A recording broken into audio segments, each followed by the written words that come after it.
Buenas tardes, estimados estudiantes, mis estimados amigos y alumnos de allá de Venezuela también. Un saludo a todos.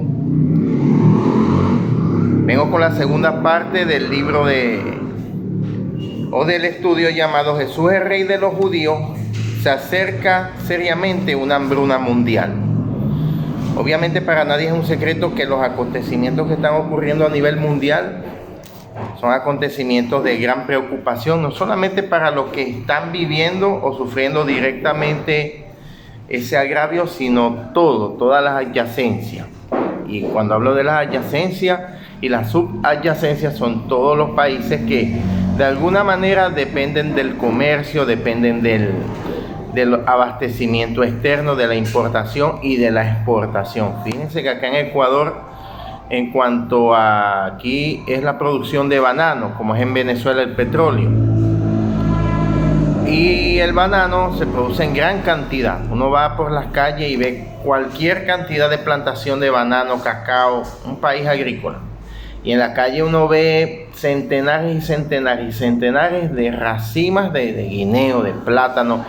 Aquí fue donde vine a conocer los diferentes tipos de plátano. Yo pensé que había una sola, ¿no? Son varias. El dominico, el garrabanete, el otro, lo que allá llamamos topocho, aquí le tienen un nombre más específico. Igual el guineo seda, el guineo no sé qué, los chiquiticos, bueno, los que saben de eso me entenderán. Y aquí en Ecuador, el 25% de la exportación del banano iba a Rusia. Pero en cuanto al embargo, la cuestión, ese 25% ya Ecuador no se lo puede vender a Rusia. ¿Qué está haciendo Ecuador ahora con ese 25%? Vaya usted a saber. Pero hay que exportarlo. Y esas son consecuencias que, fíjense, así Ecuador no está dentro de la olla de esa paila, digamos, guerrerista, de manera comercial le afecta. Entre tanto, el turismo, la exportación del cacao. Vengo con un tema que es de la hambruna, porque realmente esto es escalofriante, ¿no? Eso para los pelos al saber que uno no va a comer, no por culpa de ti, de uno, sino por culpa de otro. El grano está secuestrado en Ucrania por los rusos. Y si sale un barquito, Turquía por allá Turquía tiene por allá un buque, 2 buques y repletos de grano, lo tiene trancado también. ¿Dónde vamos a ir? Solo Dios sabe. Pero con ayuda de Dios, Él también nos revela qué hacer en estos momentos. La palabra de Dios nos dice fielmente que tenemos que confiar ciegamente en el Señor. Él dice que en el mundo tendréis aflicción, pero tened ánimo, que yo he vencido al mundo, dice el Señor. En cuanto a la clase pasada, hablamos del rey Saúl, ¿verdad? Un rey que en el principio agradó a Dios, pero se vino de más a menos. Por su arrogancia y desobediencia, el Señor se arrepintió de haberlo ungido como rey. Pero, ¿cómo comenzó esto? Si leemos en 1 Samuel capítulo 8, le voy a leer gran parte del capítulo, dice: Israel pide un rey. Cuando Samuel envejeció, nombró a su hijo jefe de Israel. Su hijo mayor se llamaba Joel y el segundo Abías. Ambos despachaban en Beerseba. Pero los hijos de Samuel no llevaban la misma vida que su papá, sino que las ganas de tener dinero lo llevaron a aceptar soborno. Es decir, ya que hay actos de corrupción, ¿verdad? Recibían dinero en secreto y así en los tribunales cambiaban de opinión y pervertían la justicia. De manera que todos los ancianos líderes de Israel se reunieron y fueron a Ramá para hablar con Samuel. Y le dijeron: tú estás viejo y tus hijos no llevan la misma vida que tú llevaste. No son como tú. Danos ahora un rey para que nos gobierne, como lo tienen las demás naciones. Estos ancianos eran gente, digamos que eran ministros, eran consejeros de las instituciones, ¿verdad?, que ordenaban el camino de Israel como nación. ellos no se regían por un rey en ese tiempo, sino por un juez o por algunos jueces, entre ellos uno de los jueces principales, Samuel, que era aquel en el cual Dios le hablaba de manera directa y le dictaminaba ciertas órdenes o decretos que el pueblo tenía que obedecer. Estos consejeros se encargaban de llevar esos decretos a distintas partes del reino y obviamente aconsejar al pueblo a obedecerlos. Tenían como soberano a Dios omnipotente.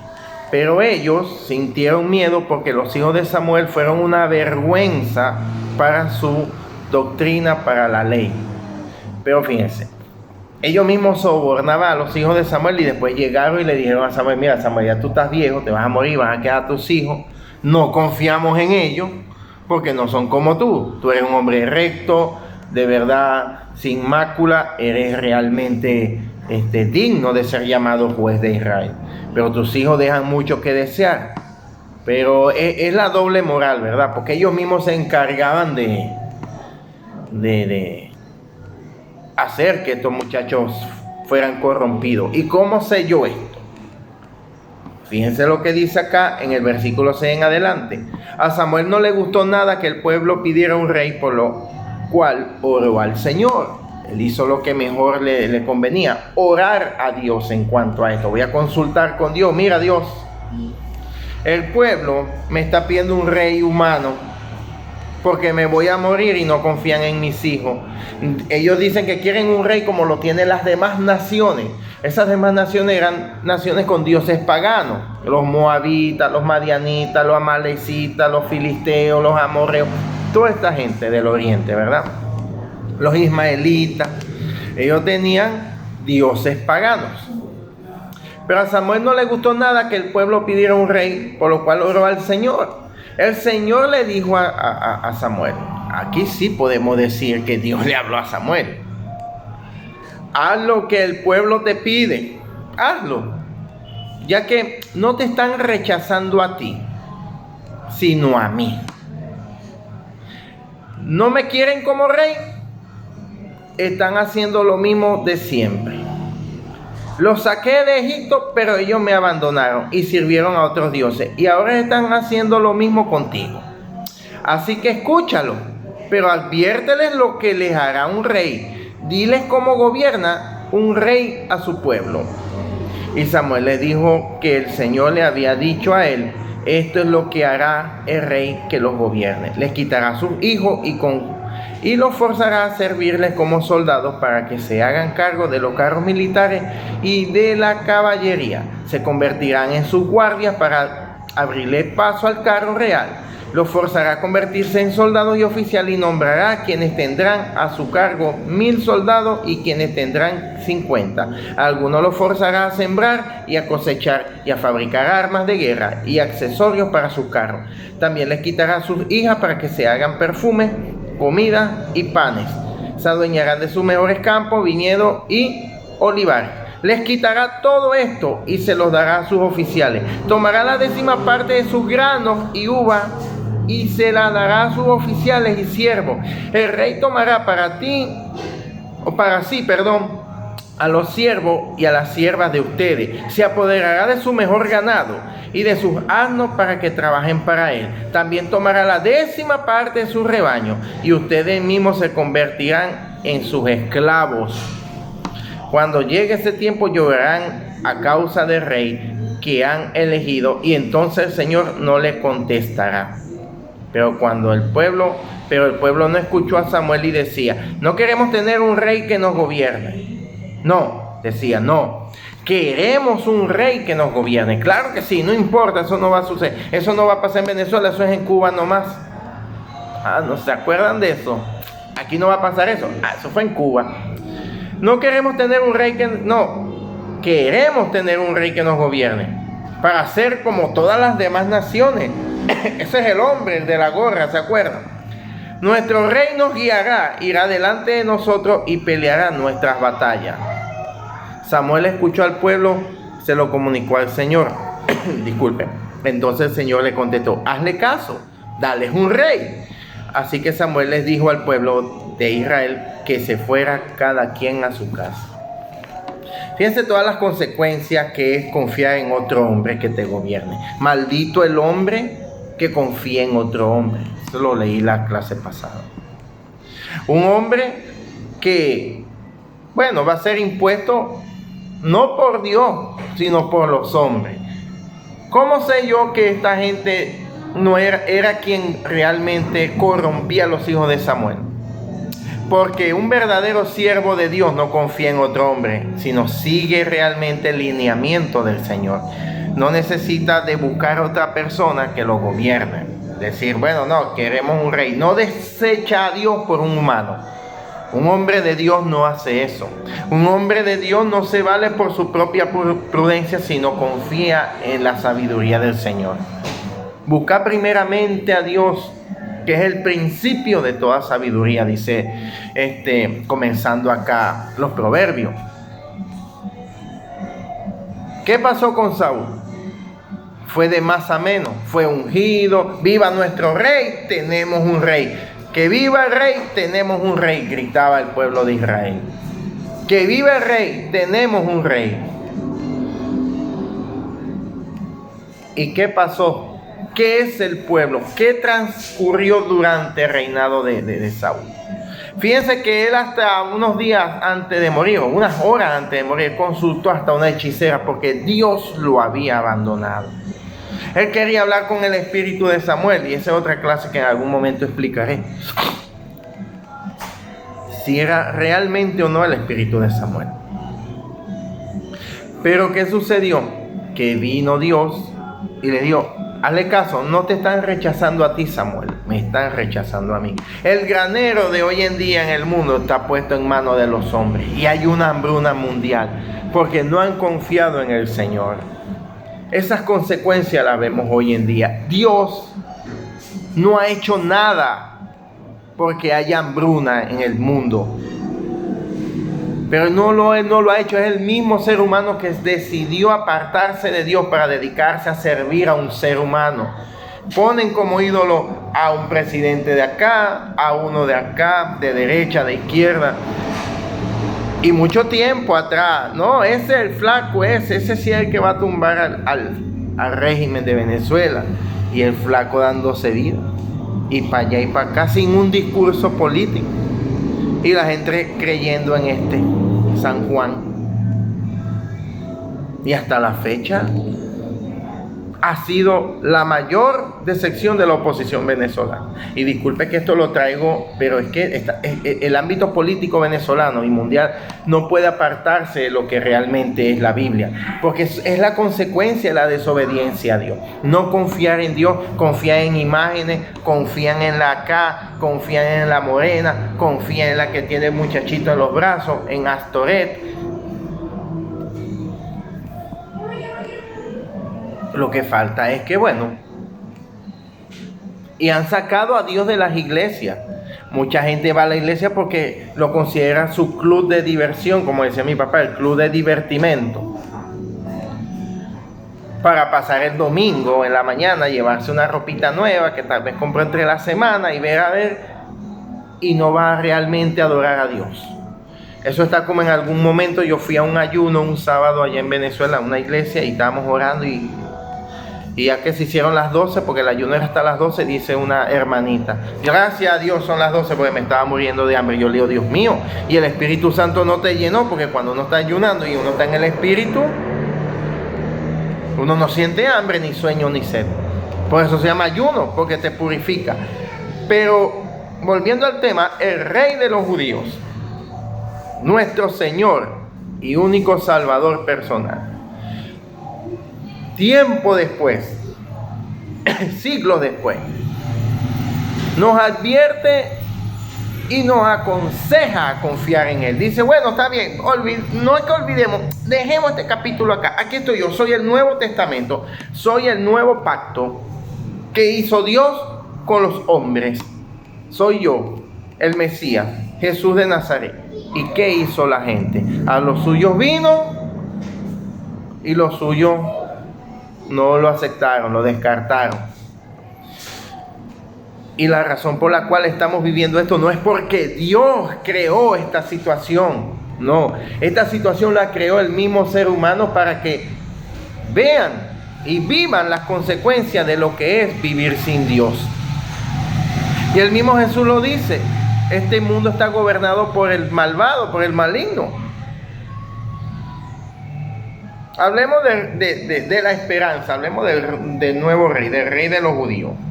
Un rey que realmente es sin mácula, a comparación de este Saúl, que a la final murió decapitado, bueno. Esa es la historia que le contaremos después. Sí, pobrecito. Y su hijo Jonathan también, que era el mejor amigo del rey David, también. Y en parte eso ha sido una desgracia de allá para acá. Parte 2. Así como vimos que Saúl fue un rey que vino de más a menos delante de Dios gracias a su ego y desobediencia, Dios se arrepintió de haberlo puesto como rey de Israel. No es que se arrepintió de él, sino de haber puesto un ser humano. Pero ya no había de otra manera porque el pueblo había elegido. Dios no va a interferir en tu elección porque Dios te ha dado libre albedrío. Por eso Dios te siembra el conocimiento. Hay un ungido por Dios que no tiene mácula y es el orgullo de Dios. Hablamos de Jesús, el Hijo de Dios, el Rey del universo. Isaías 9 del 6 al 7. Porque un niño es nacido, hijo nos es dado, y el principio sobre su hombro, y el principado sobre su hombro. Y se llamará su nombre admirable, consejero, Dios fuerte, Padre eterno, príncipe de paz. Lo dilatado de su imperio y la paz no tendrán límite sobre el trono de David y sobre su reino, disponiéndolo y confirmándolo en juicio, en justicia, desde ahora y para siempre. El celo de Jehová de los ejércitos hará esto. Ya el rey vino. ¿Es tu rey? ¿O es el rey de nadie? Porque para aceptar a Jesús como rey debo amarlo y aceptar sus condiciones. No hagamos como el pueblo de Israel, que hasta la fecha no reconoce a Jesús como Señor y Salvador. Somos verdaderos soldados de Cristo.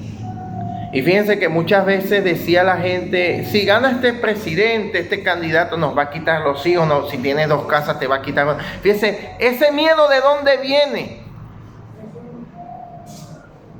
Milenario.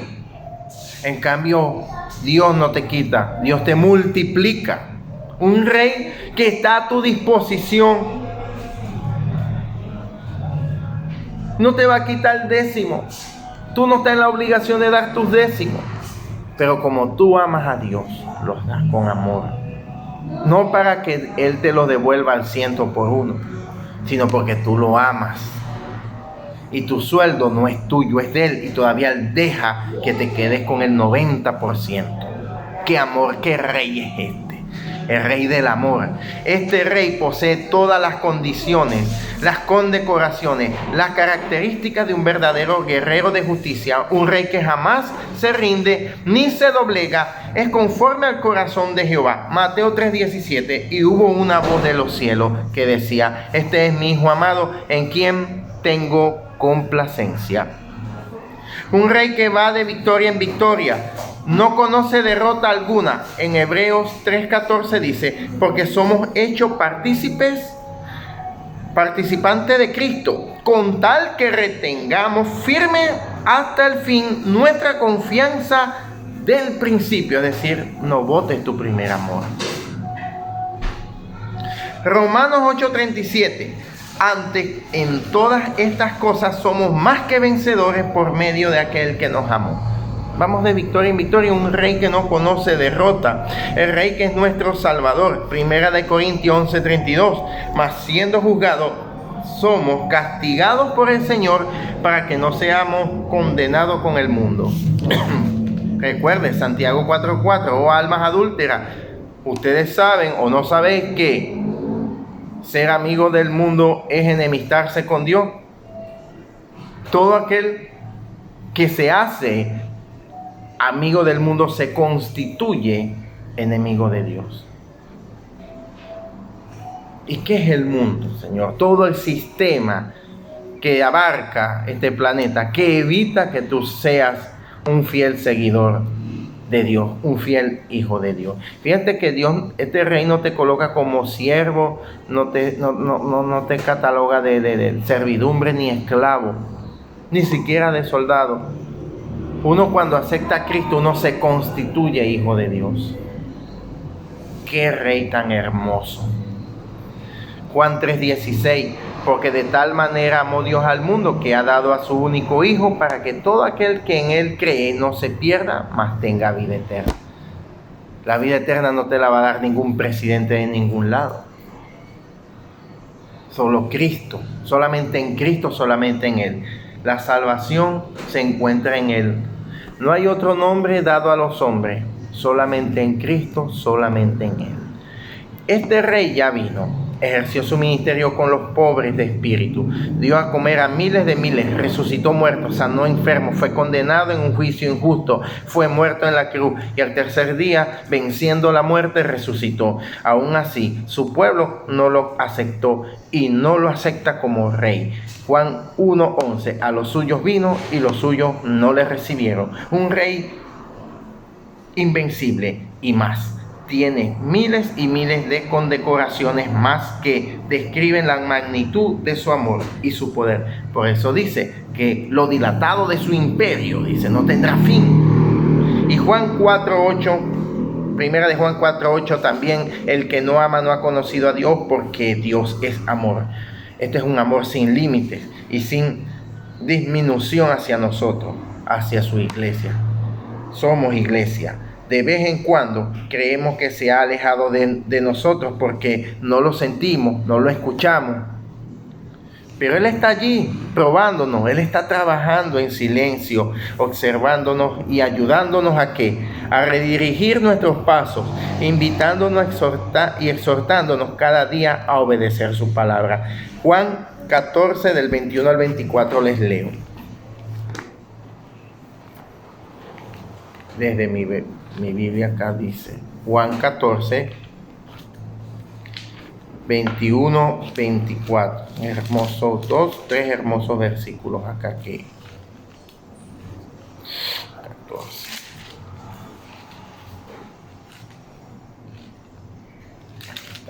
Dice, el que realmente ama conoce mis mandamientos y los obedece. El que realmente me ama conoce mis mandamientos y los obedece.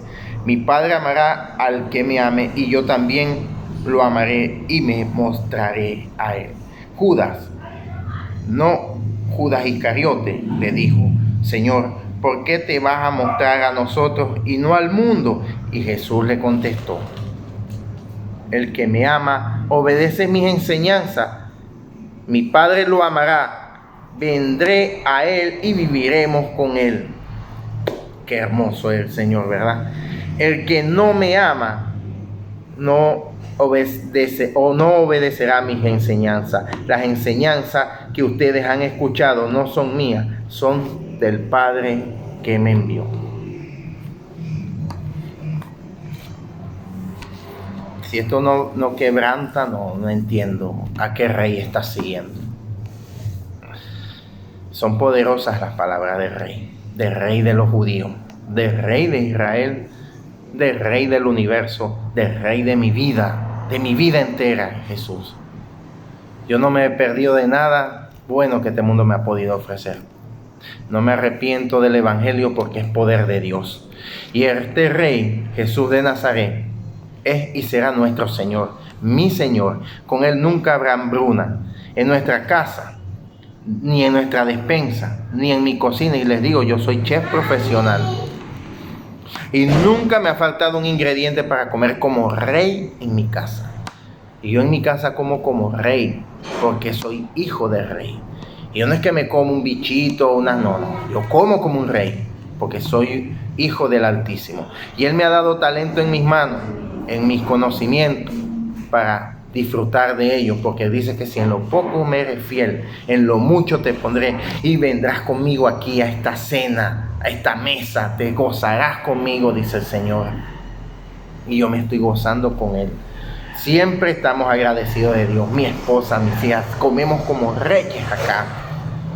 A pesar de que hubo paro, ni nos dimos cuenta. Todo era de blablazo. ¿Y qué vamos a comer mañana? Gente que va a la iglesia. No se pierde un culto, dudando de la soberanía de Dios. ¿Qué nos toca hacer a nosotros? Exhortarlo. Dios, lea la Biblia. Un cristiano con duda no lee la Biblia. Él nunca se cansará de bendecirnos, siempre está con nosotros.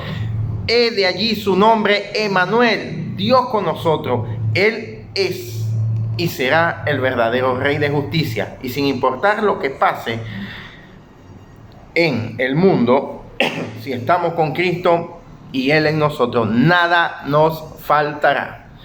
Podemos leer el Salmo 23, hermosísimo salmo. Jehová es mi pastor, nada me faltará, y en delicados pastos me hará descansar. Junto a agua de reposo me pastoreará. Y ahí continúa ese salmo hermoso. Creámosle. No caigamos en el amarillismo de la gente que pareciera que su único Dios es el dinero, la despensa, la nevera está full. Ese es Dios, ahí estoy quieto. Una vez más le repito las palabras de nuestro Señor Jesucristo.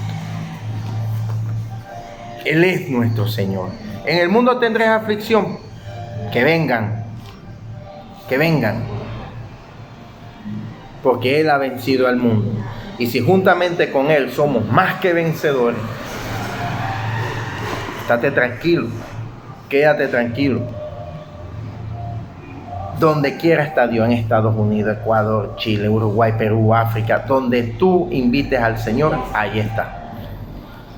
De verdad te deseo un feliz comienzo de semana, mis alumnos, Quintanilla, Salazar, todos mis alumnos. Un abrazo para todos. Bravo, siempre me escribe. Un abrazo a todos. De verdad los extraño. Mis oraciones siempre están con ustedes. Y bueno, de más está decirles que compartan el video para que los demás también escuchen la palabra de Dios. Yo no lo hago por mí, sino por el ministerio que Dios me ha dado. Dios les bendiga.